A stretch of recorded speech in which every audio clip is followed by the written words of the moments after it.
This podcast contains the personal stories, opinions and experiences of its speakers rather than those of Breast Cancer Now.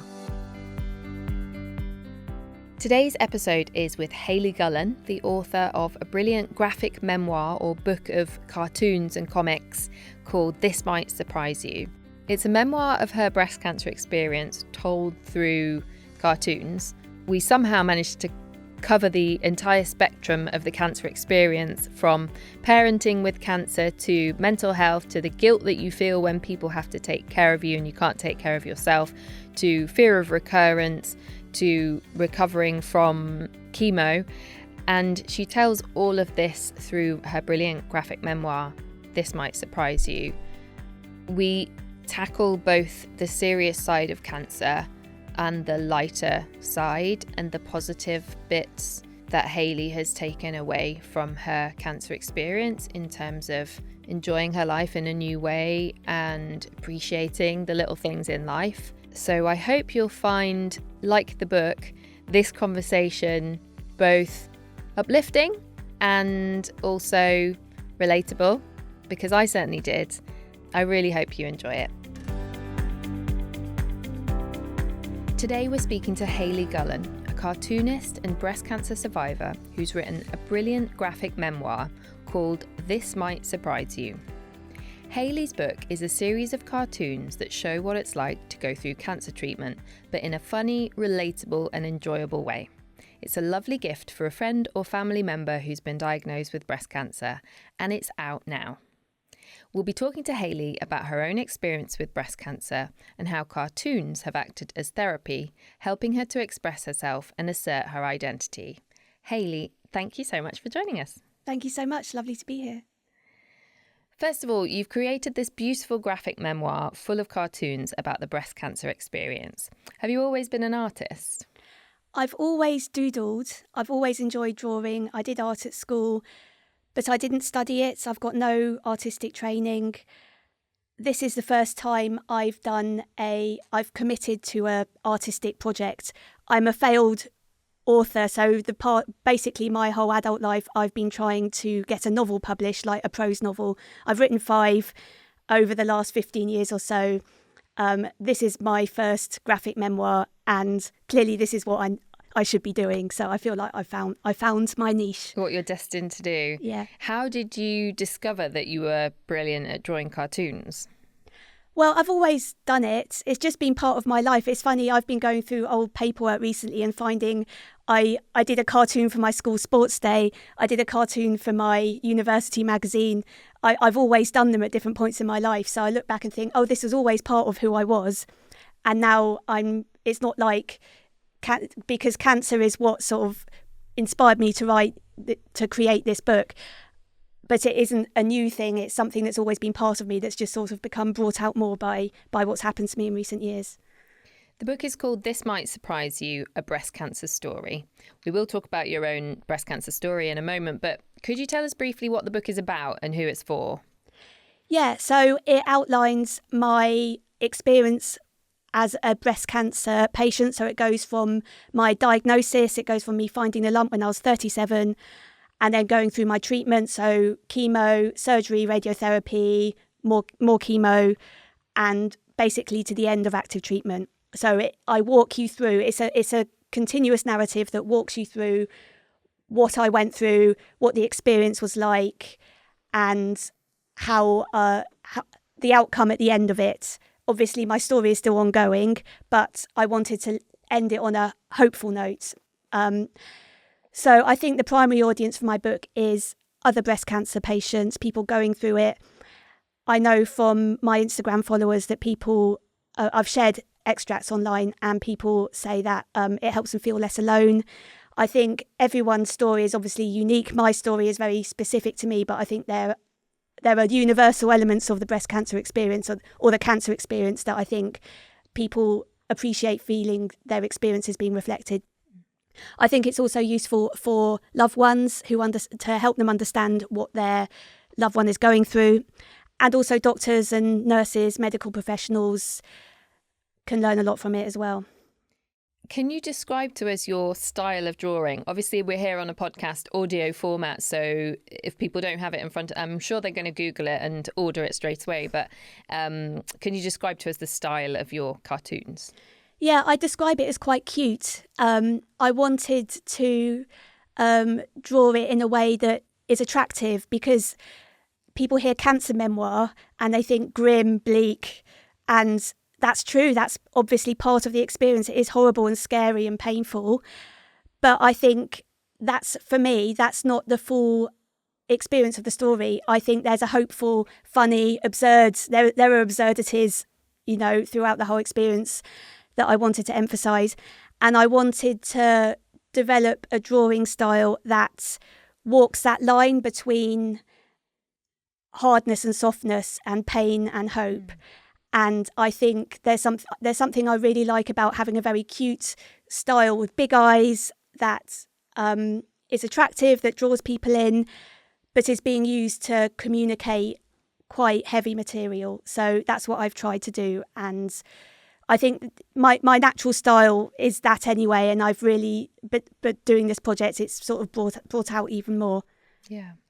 I've described it as being like the Tom Gates for cancer, and I know lots of adults might not know who the Tom Gates books are, but so if you have kids, you might know these books, but they're a very popular series of books for children that have these beautiful illustrated big cartoons with a story going alongside, but you sort of, it's just really, really engaging and draws you in, and you see the pictures, but you read the words alongside it. And I think it's exactly what you've just described, and exactly, the sort of thing that your book does as well.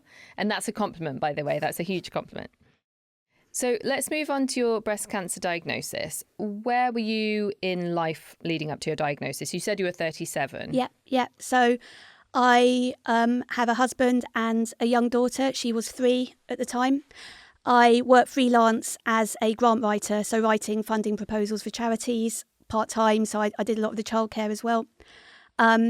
So I woke up in the middle of the night with some pain in my breast, just in one breast. Often I feel a bit achy depending on the time of the month, but it was very much not that. It felt different and weird. And I just thought, I'll check that in the morning. Went back to sleep. In the morning, I checked myself, found a lump, very obviously a lump.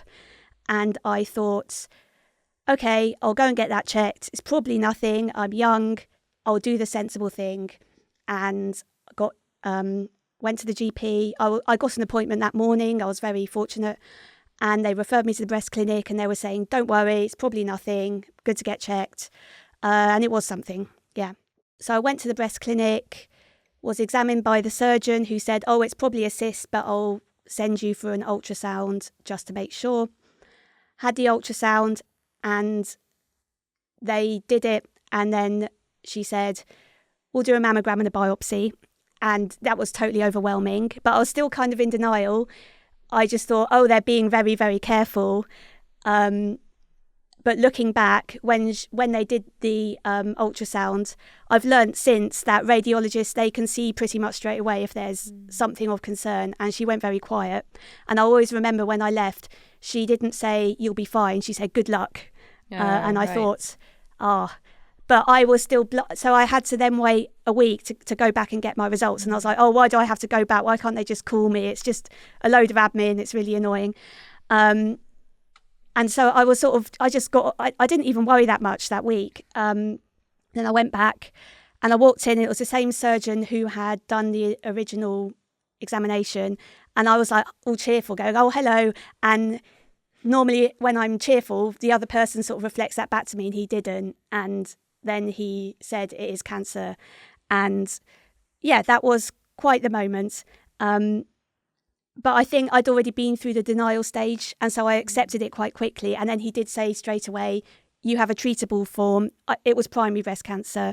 So they reassured me very quickly that it was treatable. And then I was sort of flung straight into the treatment regime, and my life was completely upended. Yeah, I mean, you know what it's like, don't you? It's a whirlwind.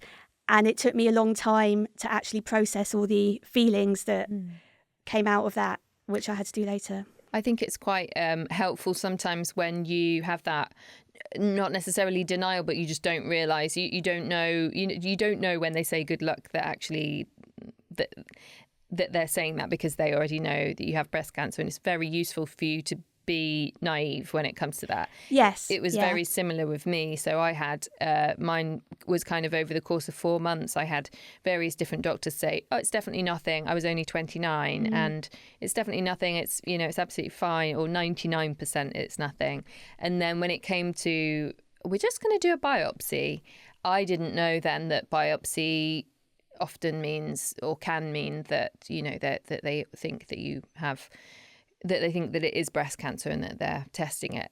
So then when I went away for that week of waiting, I wasn't waiting thinking, oh God, I've got breast cancer. I was completely naive that week. And that was useful to me to be naive. So I think it's always helpful not to do loads and loads of Googling and reading at that stage, and just not to know. Yeah, I agree. And what kind of breast cancer were you diagnosed with? Was it estrogen? It was triple positive, yeah. Okay.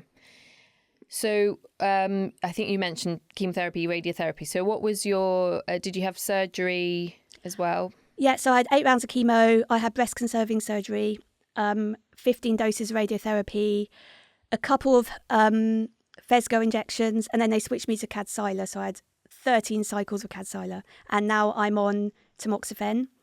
I also have a bit of lymphedema in my arm as well now. So a fair few of the long-term side effects, yeah. The Phesgo is for HER2 positive, is it? Yeah. So when you said triple positive, that's estrogen, HER2 and progesterone positive, isn't it? So it means that there's lots of treatments options for you. Yeah. And you said it completely upended your life. In what way? How did it change your life?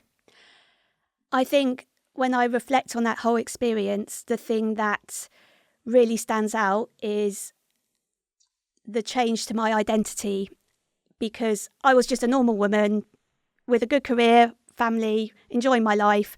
Then all of a sudden I was a cancer patient, just had this new unwelcome identity forced on me. And I felt that cancer treatment's horrible. It feels horrible. It's scary. But more than anything, I felt so frustrated by the sense that my identity had just been torn away from me. And then coupled with the physical changes, I lost most of my hair. I didn't look like myself. I felt rubbish. And I had like a hospital number. I felt like the doctors and nurses were seeing me as a set of diagnoses. And they were broadly kind to me. They were nice people. But it was hard to get away from the sense that I was sort of on a conveyor belt. I was the next, they've got a big caseload to get through, however kind they are. I felt like I was a problem to be solved more than a person, and I really resented that. It really frustrated me. And I think I've got a piece of art that sort of demonstrates how dehumanising the whole thing was.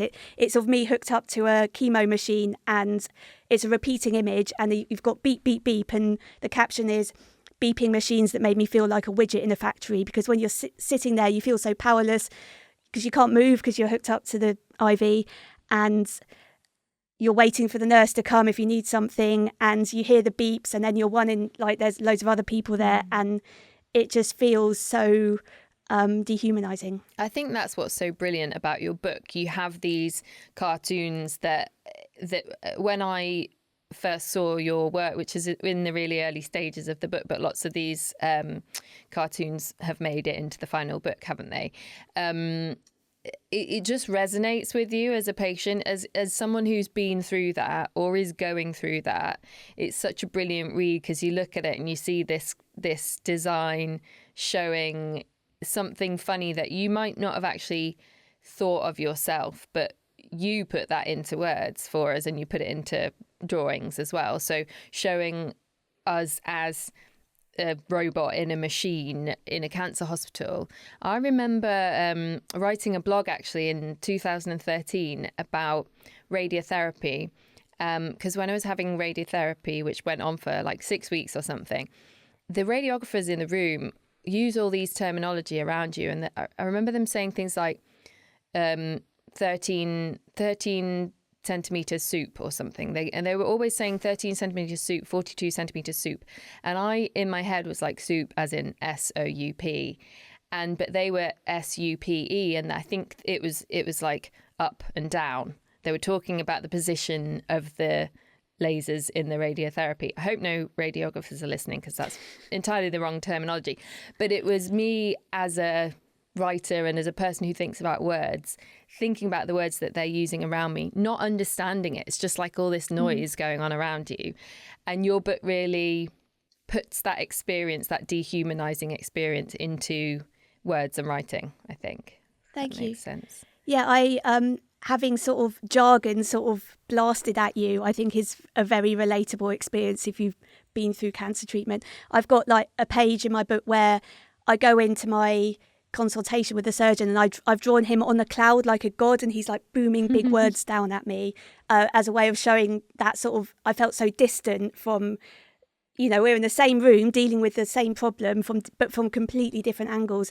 And then I ask him a question, I ask him to explain one of the words, and then I draw him climbing off the cloud and coming down to my level and explaining it. So I think that doctors and nurses don't mean to alienate us usually, but they're just so in their world and we're in our world. And I went into this treatment program thinking that doctors and nurses would understand what it's like to be me, because they see so many people like me. But it's sort of like a hall of mirrors, like they're on a completely, because the power imbalance and, they're in their world, they've got, they're not thinking like a cancer patient unless they've been through it themselves. So I hope that my book will walk them through what it's like from my perspective. And of course they know we're people, but just reminds them that there's a human being on the other side of the room, They sometimes also use words and say things to you that they assume you already know and you actually don't know. Like, I've come across people who have been told something about the cancer when they didn't know that they had cancer, and like it's been mentioned in a room. That's a really extreme example, but I've had lots of examples even with me where a doctor has said something that hasn't been communicated to me yet, and they're saying it because they just assume because from reading your results or whatever, that is just a known thing. But yeah, there's a lot of stuff in that medical world. There's a disconnect sometimes between medical healthcare professionals and patients, where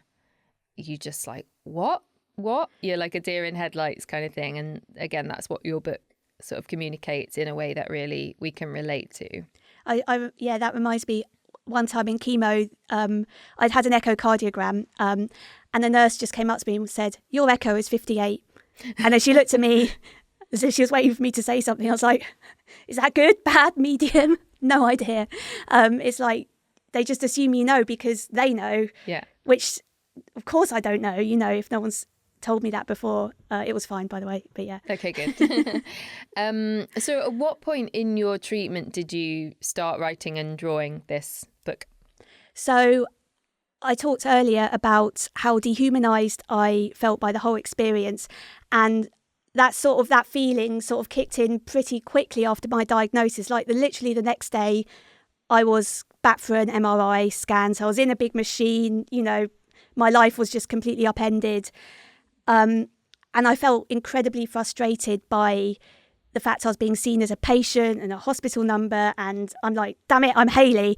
I wanted to express something about myself to the doctors and nurses, but they're very busy. They don't have time for my whole life story. Of course not.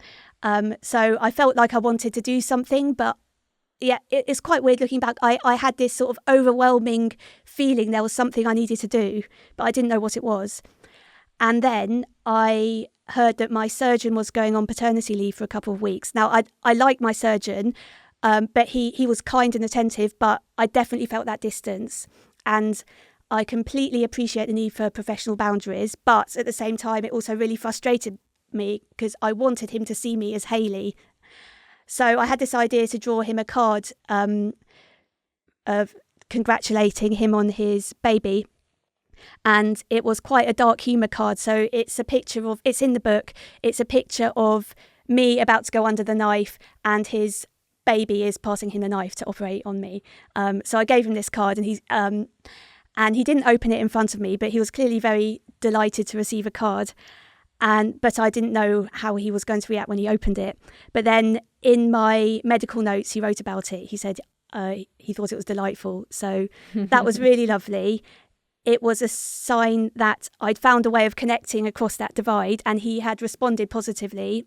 And that made me think, oh, cartoons are actually a great way of connecting, and a really immediate way of connecting with people. And maybe they can help me cross that divide. And it's a nice thing to give someone a card, but that card also did a bit more. It communicated something about me, like, look, I can draw, look, I've got a sense of humour. And that was great. And it just was a positive moment in that whole ordeal. And then Christmas came around, and I did a Christmas card, which was a little comic strip of my year in cancer. And one of the nurses I gave it to said, oh, it's a bit like a graphic novel. And I thought, oh, yeah. And then I thought, well, doing a whole graphic novel, that's a ridiculous idea. I could never do that. But I realised I had to. I realised I had so much to say. And, you know, as I mentioned earlier, I've written prose novels, but I've never attempted a graphic novel before. So I found a graphic novel mentor. So she gave me, I had a few sessions with her, and she helped me get on the right track. She was fantastic. Is this all whilst you're still going through chemo radiotherapy, by the way, or is this after now? So I did the card for the surgeon while I was going through chemo. Finished chemo, I had the surgery just before Christmas, so then I did the Christmas card. I think literally the day after I came back from surgery, I was drawing the cards. I think I just had lots of energy and feelings that I needed to channel into something. And also, as I'm sure you know, when you're going through intensive medical treatment like that, if you get a burst of energy, you want to use it because you know it's not going to be there the next day potentially. And then I had radiotherapy from like January, February in 2023, and I started the graphic novel around the time I started radiotherapy. So I'd been through the worst bit, chemo, but I was still going through active cancer treatment while I was working on my on the book, yeah. And at that point, are you thinking this could be a published book at some point, or are you thinking I'm just doing this because it helps me process? I was doing it because I thought it could be a book. And it's interesting, the thing about processing my experience, because many people said to me, was it really therapeutic putting this book together? And actually the answer is no, because actually I had to revisit a lot of the really traumatic experiences in order to make good art. The thing that processed those experiences was therapy. I had some therapy with a cancer psychologist, which really helped get past all that. And I think I had to have a bit of distance from those experiences to make good art out of it. But at the same time, I was obviously still going through the treatment. So there was something really immediate about it. So I think that's an interesting balance between the sort of making sure you've got enough perspective to tell the story you want to tell, but also keeping it immediate and fresh. And I knew there was value in me keeping it immediate and fresh and doing it as I was going through the experience. And yeah, there was probably some element of that being therapeutic, but it wasn't. It was more about asserting my identity and creating something positive out of such a horrible experience. And then as soon as I started sharing bits on Instagram, so my mentor, I wasn't even on social media. I quit it all a few years ago. I was like, it's awful. I don't want to be on it.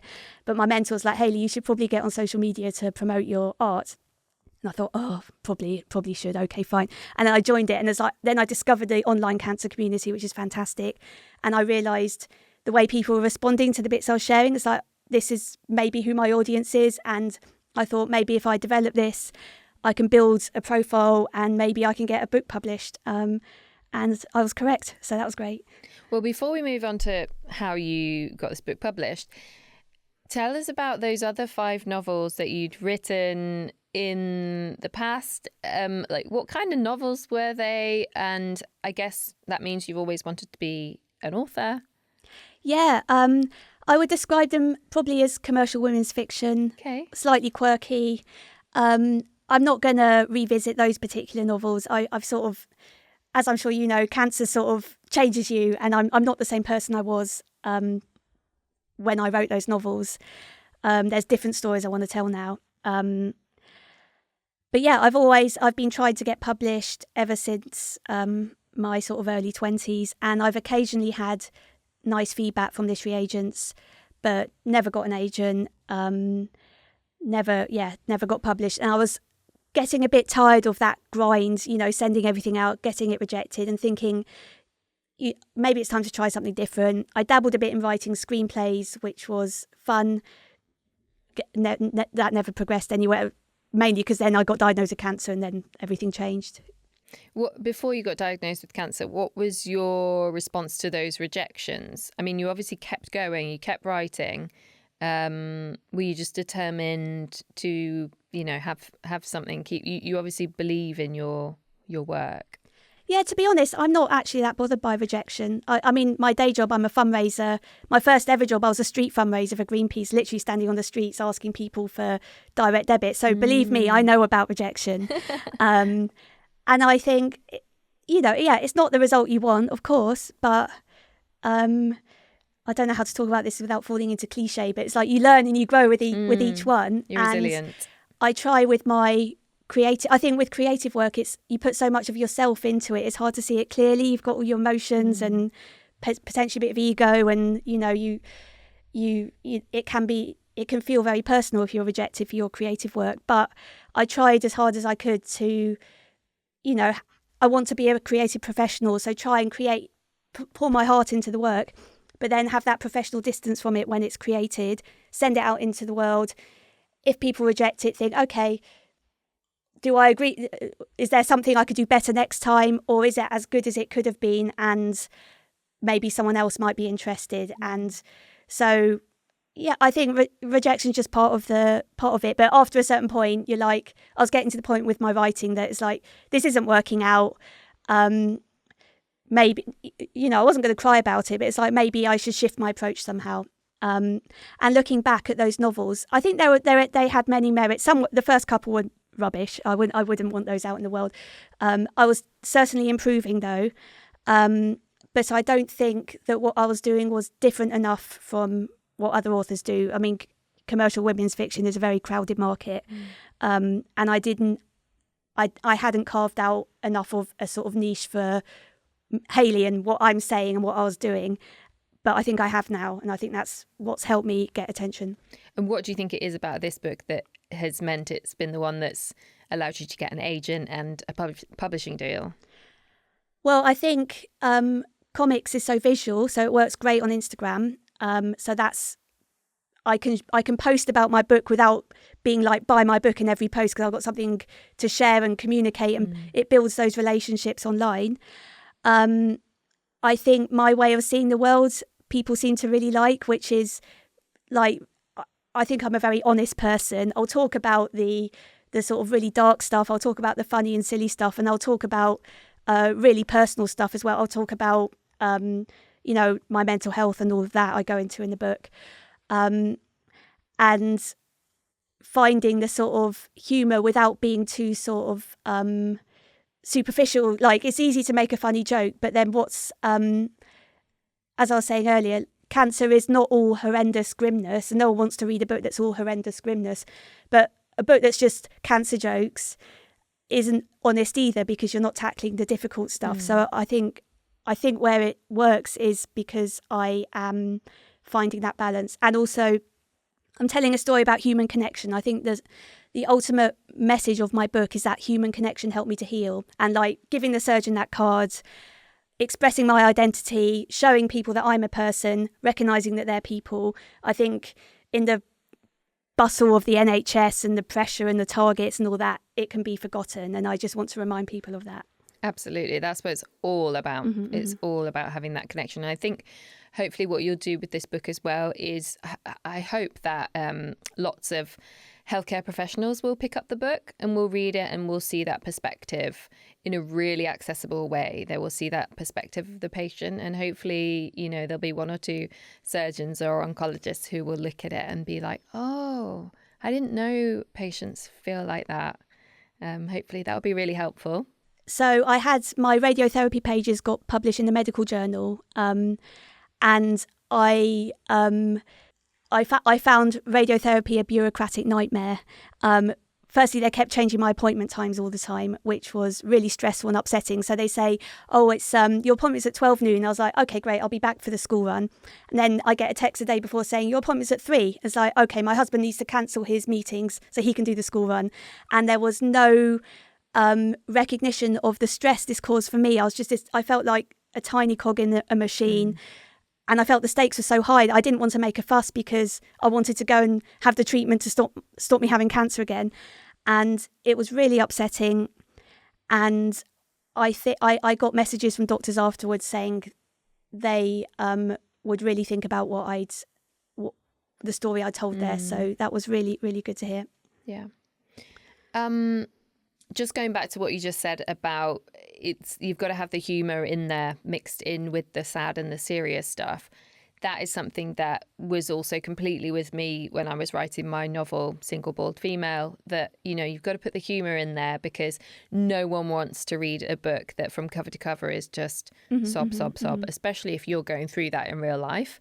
So, some of the stuff that I tried to do were show like the humorous reactions of friends when you tell people that you've been diagnosed. And so the character in my book is telling people and they're all reacting in different ways. So some of them are like, oh, you can get a boob job now. And others are like, oh, I know so-and-so whose father's sister's daughter's cousin's dog had breast cancer and they died or whatever. And it's all these little things that people say. Do you have what are some of the funny things in your book that we might find? Okay, so actually going back to radiotherapy, they have a really stupid system for the changing rooms. So the changing rooms have sort of doors on both sides. So you go in one side and you change into a gown, and then you go out the other side and go to the radiotherapy. And you're not meant to leave all your clothes. You've got to take everything with you. But the thing that made no sense to me was people would leave, but they wouldn't unlock the door. They just come through. So it's like, then it was my turn to find one, and all the doors are locked. So and it's like, that's just a really small thing that is inconsequential in the bigger picture. But it was quite a new cancer centre as well. It's like been designed by architects. Why did you not think of this thing as just have like a door unlock that unlocks both doors? Because I'd always have to go and ask someone to go and unlock the door for me. So I get you, just little absurdities like that. You said your daughter was 3 when you were diagnosed. What was parenting a toddler like whilst going through breast cancer treatment, and how has that relationship with your daughter changed over the last few years? Yeah, that was tough. So at the time I was diagnosed, I was working part-time. She was at nursery 3 days a week, and then I looked after her 2 days a week, which is fine if you're not going through chemo. But I was just, because I needed a lot of naps during the day, and she's a very sweet girl. She's, as far as toddlers go, she was very low maintenance, but she's obviously still needed a lot of attention. But I needed naps throughout the day, and I didn't have the strength even to get to nursery to pick her up or drop her off most days. My husband picked up a lot of that slack, so he worked from home. He works full time, and he would like watch her while he did a bit of work while I went and had my nap. So we sort of cobbled it together. It was not ideal. She watched a lot of CBBS, but we just had to get through it however we could. And she was too young to fully appreciate what I was going through, but she knew that cancer was a bad thing, of course, and she hated seeing me go off to the hospital so often. That clearly upset her when I went to the hospital. And the nursery were really good, and they said that, because we told them about everything, and they would tell us when she was upset and she needed more cuddles and everything. But we tried to be as honest as we could with her, because there's no point trying to hide it, because she can see that something's not right. But we tried to do it, of course, in an age-appropriate way. And we have a great relationship now. My treatment is hopefully behind me. I don't know how it's affected her in the long term. How old is she now? 6. She knows about my book. She's read some of it, not all of it, because I won't let her. But she's very proud of me being a published author now, and it will be interesting when she's older to ask her how much of it she remembers. Yeah. Did you always use the word cancer with her? Yeah. When you were diagnosed? We did an episode on this podcast earlier this year with Caroline Leake from Fruit Fly Collective, which is an amazing organisation that helps parents with cancer to know how to talk to their children about what they're going through, and to just kind of help families through treatment.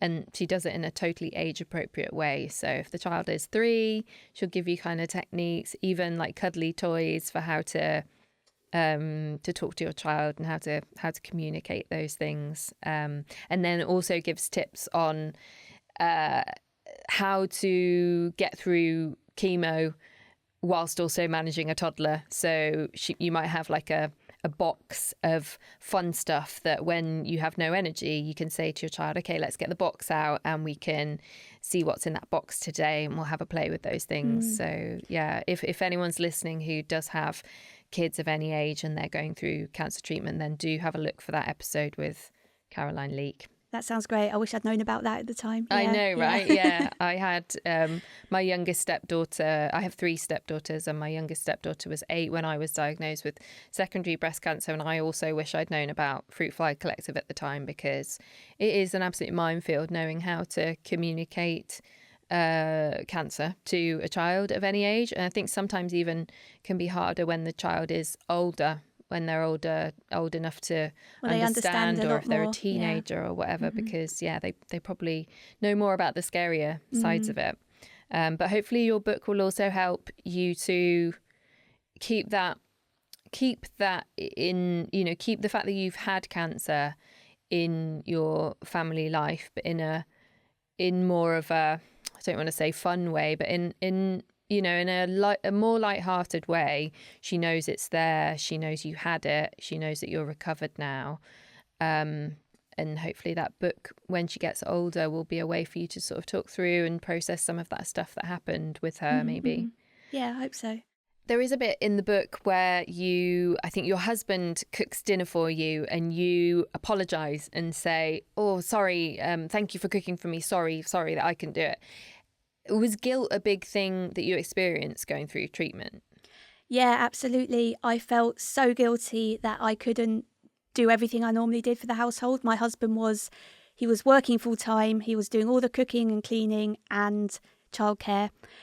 And this was all in my head. He's fantastic. He was happy to do it because I would have been happy to do it for him if the tables were turned. And it's what people who love each other do for each other. And the cancer was not something I chose, of course, but I still felt guilt. I felt guilt for seeing everything he was doing and not being able to help. I felt guilt for not being able to be the parent I wanted to be for my daughter.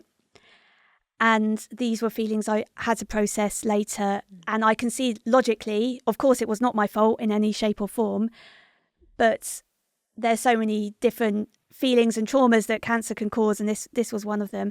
And thinking about guilt, I also think about how I felt when I was diagnosed. I started blaming myself. So did I drink too much wine? Did I eat too much cake? I went through that, I think, very natural phase of trying to blame myself, because I think I was looking for a reason, and actually there is no reason. It's just random bad luck, probably. And I still enjoy wine and cake now, so that's the main thing. Yeah, and of course it is never your fault. There are so many different factors that contribute to us getting breast cancer, and it's never our fault. But I completely understand that guilt. And I think, again, that's one of the things that you really show in the book is, saying sorry to your husband for cooking you a meal. Like, it's so relatable. Like, it's just, I think everyone will get that, because I don't know anyone really who enjoys being in the position where they have to depend on others to do things for them that they're used to doing for themselves. You feel so helpless. Yeah, that's really hard. That lack of control over your life. Yeah. When you're used to being an independent person and doing things for yourself, it's so frustrating to have to ask other people to do them for you. So yeah, that's another thing that you show really well in the book. You talked about mental health and how you really struggled with that, and you've had therapy, which is brilliant. Can you tell us a little bit about your mental health experience with breast cancer? Yeah, sure. So I talked earlier about how I went through a bit of denial before my diagnosis. I got my diagnosis and then I was sort of straight into the treatments. And actually, I was quite cheerful throughout it. I was just sort of getting through it, not cheerful every day, of course, but like seeing the funny side of things that happen, trying to enjoy life where I had the energy to still. I wasn't particularly even thinking about, would my treatment be successful or will the cancer come back, all that. I was just head down, getting through it. And then after surgery, I started to feel all the toxic feelings that I'd sort of pushed away. I'd sort of pushed them all down. Was the surgery after the chemo and radiotherapy, or was that at the beginning? It was chemo, then surgery, then radiotherapy. Right. So I'd been through the worst bits. I mean, I would say doctors, after I got through chemo, doctors said you're through the worst. And they were sort of right, but there were many different flavours of worst that I experienced. And it's through the worst physically, but not mentally. Yeah. So I had been in sort of coping mode, and then I had a little break before radiotherapy started, and that's when all the feelings I pushed down sort of rose up, and I've drawn that in the book like a tidal wave, like overshadowing me. Wow. And that was a point where I realised, okay, I need some help with this. So I asked my medical team if there was therapy available, and luckily there was. I was able to get that on the NHS, and I had a few sessions with a really good therapist who just helped me unpack all those feelings, sort of pick them apart one by one and look at and examine them and sort of accept them and then move past them. So I was processing trauma basically, and that was something I really needed to do. And people ask me sometimes, what is the thing that helped you most in sort of the post-treatment period? And I would say it was getting psychological support. Like that was a medical need. I think if treatment leaves you traumatized, which unfortunately cancer treatment does, if without that mental health support, you are not healed. You need, if the treatment leaves you feeling awful, even if your cancer's gone, you are not healed. That needs to be part of everyone's treatment, I would say. Absolutely. I love the idea, the image of the tidal wave as well. That's so clever. And I'm in awe of how your brain works in a visual way like that. Because I'm more of a words, my mind, I think in words, but to think of that as a tidal wave, I'm starting to now think of it as hopefully you'll get like a cartoon film adaptation of your book. Because I can see it like a, like one of those short, like the boy, the mole, the horse, the fox, the horse, the boy, the mole. The boy, the mole, the fox and the horse? Yeah, the book by Charlie Mackesy. I've not read it, but I'm aware of it. It's amazing. You must. As a cartoonist, you absolutely must. Everyone who listens to this podcast must also look at that book, read that book, because it is the most beautiful thing that makes you think about emotions, but also through these beautiful visuals of animals. But that was also made into a short TV show, and I could see your book doing that as well. That would be great. A really powerful, emotional way. So moving forward, how did you get to the point where you found an agent? What was your process with taking the book from just your own drawings and writings to getting it published? So I joined Instagram, having never been on it before, in April 2023, so about 2 years ago.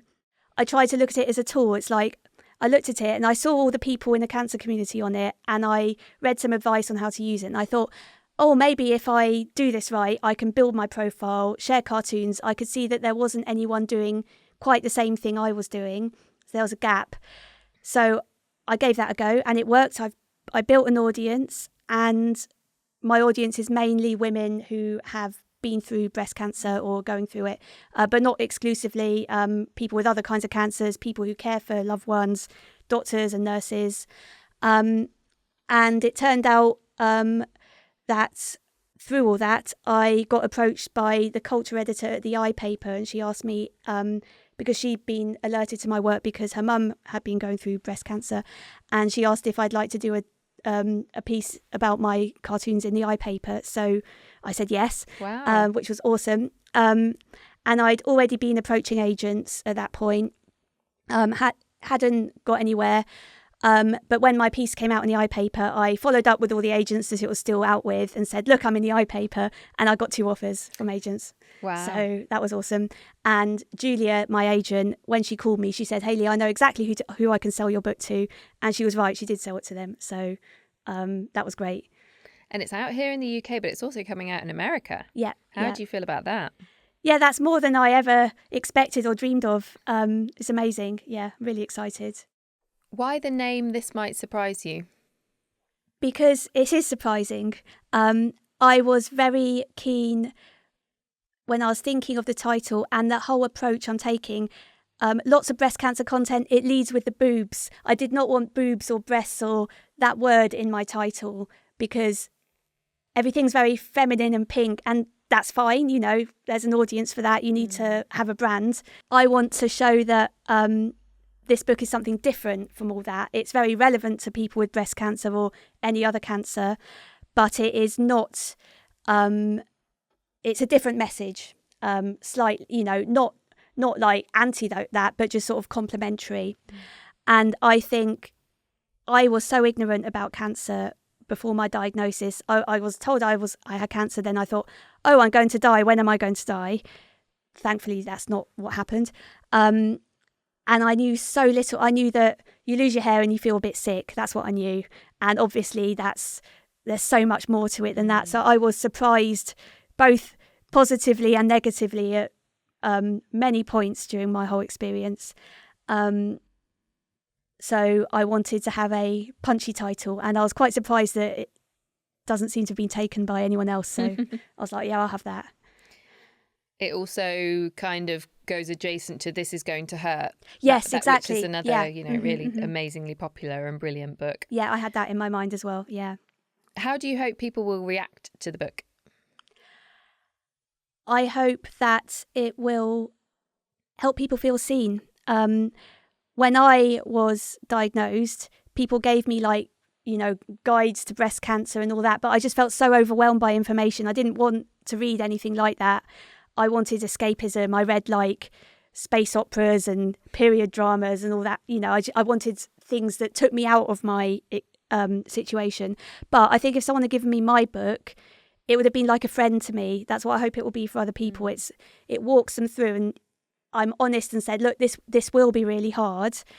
And of course, I was fortunate with my diagnosis. I had a curable kind of cancer, but hopefully, even whatever people's diagnosis is, I'm saying, look, there's hope. You're not alone. Here is a reflection of your experience. And I know that people have told me on Instagram that they've actually shown my cartoons to some of their loved ones to help them say what they find hard to say themselves. So if people can use it in that way, that's fantastic. I also hope that doctors and nurses and maybe even policymakers will look at my book. Obviously, the NHS is always, a political topic of conversation. And I think if people can read my story and remember it's all about people, and that you need good processes in place to, I think the political conversation is always, we need funding for doctors and nurses and hospitals, the buildings and the frontline people, but you need all that back office support to function, and that's been cut so much. And I think my book makes an argument for that all the admin stuff is so important, because if you don't have that, you feel like you're trapped in a bureaucratic hell and you can't get through on the phone to anyone. Your appointments get shifted all the time, and that adds to that dehumanisation. I think it's not a political book per se, but I think it's a sort of reminder that we're all people. And I think when everyone's so atomised these days, with all the conversations about social media and everything, I think anything that grounds us in our humanity again can hopefully make a difference. And I hope that's what I've achieved. Yes, I'm definitely going to take a few copies into my hospital and give them out to few staff members, because it's one that you can dip in and out of as well, isn't it? It's quite nice. Be a lovely one to have in hospital waiting rooms for people to just sort of dip. You could maybe donate some to hospitals and be the hospital copy that people can look at whilst they're. Can you imagine that in the chemo room? Yeah, that would be great. Looking through it, it'd be so nice. And you mentioned friends there. Mentioned your book being like a friend to people, which hopefully it will be. But you joined Instagram and kind of became part of that breast cancer community. What have you gained from meeting other people in the cancer community? I've been really moved by it, actually. I think cancer's so scary, and I was very fortunate with my diagnosis. But if I ever think about what if my cancer came back, what if I had secondary breast cancer, incurable breast cancer, I now know there's a community of people, as I'm sure you've benefited from too, and it's like you're not alone. Like I'm very fortunate right now. I feel I'm in a situation I don't need emotional support in that way. I'm able to hopefully give it to other people through my cartoons, but if I ever needed it, I know where to go now. Yeah. And if people are listening and they're not on Instagram and they don't want to join social media, understandably, then Breast Cancer Now also has resources, which we'll put in the link in the show notes, where you can find someone like you who is going through it, who's going through a similar thing, so you can find a sort of support and someone to talk to. How has the cancer experience changed you? It's made me weirder. I think I've always been quite weird, and but I say it's made me weirder. I think it's just brought out more of who I am. Like I want to go and do my strange creative projects more and more, and I want to just say how I feel about things, and within reason, and not worry about people liking me or not liking me. I just feel more able to be myself, because I just less worried about what people think about me, to be honest. Yeah, that's great. It's made you a bit more you. Yeah, and I wouldn't have chosen it, but I think it's thanks to cancer I now have a publishing contract. And was it worth it? No, but but it's a fantastic place to be, and hopefully the start of a whole new creative career for me. Well, yeah. So what kind of books would you like to write in the future? I want to do more comics. I want to do another graphic memoir on a completely different subject. So this is a completely off the wall, completely different. I'm really interested in the Picts. So they were an ancient race that lived in Scotland between the 4th to the 12th centuries. So I studied them at uni, and no one knows much about them except they left symbols on stones all over Scotland, and no one knows what the symbols mean. And I want to do a graphic novel about me going to Scotland to try and find out what the stones mean. And I probably won't, but I bet it has some interesting adventures. Cool. Do you have Scottish heritage? Probably. I mean, I look it, don't I? I think my mum has done the genealogy. I think she's found some Scottish weight, but not in my not among my living relatives. Yeah. No. Wow, that sounds very different from this project, and also very cool and interesting. Yeah, I'm sure it'll be fascinating. But also, yeah, I'm very happy to have done this cancer book. But I was very clear with my agent. I have one cancer book in me. I don't want to be doing cancer books my whole life. Like, it's great to do it, and then I want to do other things. Yeah. Yeah. Same. Yeah. I'd like to finish with the question we're asking everyone on this podcast. Breast Cancer Now's vision is that by 2050, everyone diagnosed with breast cancer will not only live, but live well. What does it mean to you to live well? Not rushing through life, enjoying the moment, connecting with family and friends, and finding ways to be creative. Love that. Yeah, everyone can learn something from that, I think. Taking your time to enjoy things and enjoy life. Where can people buy your book and find out more about you? All good bookshops, online and in store. And you can find me on my Instagram, which is my name, Hayley Gullen, HayleyGullen. And we'll put the link in the show notes as well. Hayley, thank you so much. It's been an absolute pleasure. Thank you so much.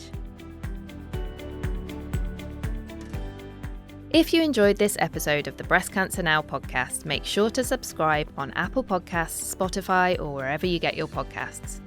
Please also leave us a rating or review on Apple Podcasts and perhaps recommend it to someone you think would find it helpful. The more people we can reach, the more we can get Breast Cancer Now's vital resources to those who need them. You can find support and information on our website, breastcancernow.org, and you can follow Breast Cancer Now on social media at Breast Cancer Now.